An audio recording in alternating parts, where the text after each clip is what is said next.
मेळघाट क्षेत्र हा आदिवासी बहुल क्षेत्र आहे. मोठ्या संख्येत मेळघाटात आदिवासी वास्तव्य करतात, पण विविध क्षेत्रात या आदिवासींची आर्थिक पिळवणूक होत असल्याचे सातत्याने दिसून येत आहे.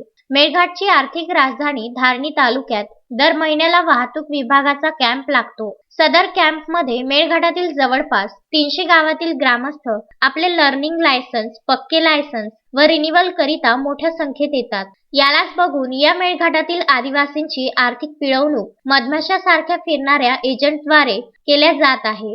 गंभीर बाब अशी की वाहतूक विभागाच्या नियमानुसार ठरविलेल्या दरपत्रकाच्या 5 पट पैसे आकारून आर्थिक लूट करून बंपर वसुली केली जात आहे. सदर एजंट आपल्या खासगी कारद्वारे शाही धारणीला येतात. महत्त्वाचे असे की सदर एजंट तब्बल 160 किमी अंतर हजारो रुपये खर्च करून येतात. यावरून अंदाज लावता येतो की या एजंटची वसुली किती बंपर असावी. आता जिल्हा वाहतूक अधिकाऱ्यांनी विशेष लक्ष देऊन या प्रकरणात गंभीरतेने कार्यवाही करण्याची गरज आहे. एजंटकडून प्रत्येकी 3,500 ते 10,000 पर्यंत लायसन्स करिता बंपर वसुली केली जात आहे. या अवैध वसुलीत खालपासून तर जिल्ह्यापर्यंत कमिशनचा खेळ खेळला जात असल्याची माहिती गुप्त सूत्रांकडून प्राप्त झाली असून ही एक अत्यंत गंभीर बाब आहे. मनरेगा अंतर्गत दिवसभर घाम गाळून मेळघाटवासी 200 ते 250 रुपये कमवितो. त्यामध्ये संपूर्ण कुटुंबियांचे उदरनिर्वाह करावे लागते. जर मेळघाटात अशाच प्रकारे चोरट्यांनी बंपर वसुली करून